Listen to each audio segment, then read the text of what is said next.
ស្ដីបងទាំងអស់គ្នាថ្ងៃនេះខ្ញុំបានមក study tour នៅ ABA study tour ហើយសម្រាប់ចំណាប់អារម្មណ៍ខ្ញុំមានអារម្មណ៍ថា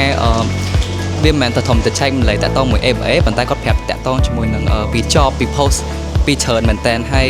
ពីខ្ញុំហ្មងខ្ញុំគិតថាខ្ញុំទទួលបានច្រើនថ្ងៃហ្នឹងហើយមិនធំតាជាមេរៀនឬក៏ជាបទពិសោធន៍តាក់ទងមួយការងារហ្នឹងប៉ុន្តែគាត់ឲ្យយើងធួនៅក្នុងកន្លែងប៉ាវេនៅក្នុង ABA ទាំងមូលហ្មងចឹងខ្ញុំថាវាល្អមែនតើស្ដីបងខ្ញុំឈ្មោះទេតារានីដាថ្ងៃនេះផងដែរខ្ញុំពិតជាមានអារម្មណ៍សប្បាយចិត្តមែនតើដែលបានចូលរួមកម្មវិធី ABA Korea Study Tour ហើយចំពោះថ្ងៃហ្នឹងផងដែរទទួលបានបទពិសោធន៍ជាច្រើនជាមួយនឹង ABA យើងអាចដឹងអំពីមុខតំណែងឬក៏ផ្សេងៗដែលយើងអាចដាក់ apply ជាមួយនឹង ABA បានហើយជាពិសេសផងដែរនោះគឺបានឃើញបងផ្ទាល់គាត់ធ្វើការគ្រប់ផ្នែកតែម្ដងដែលគាត់ឲ្យយើងដឹងអំពីកន្លែងធ្វើការរបស់គាត់ផ្ទាល់ហើយជាមួយនឹងការដែលគាត់ធ្វើការជាមួយនឹងអតិថិជនអញ្ចឹងជាចុងក្រោយខ្ញុំពិតជាអរគុណដល់ ABA មែនទែនដែលបានផ្ដល់ឱកាសមួយនេះដល់រូបនាងខ្ញុំផ្ទាល់ជាមួយនឹងបងផ្សេងទៀត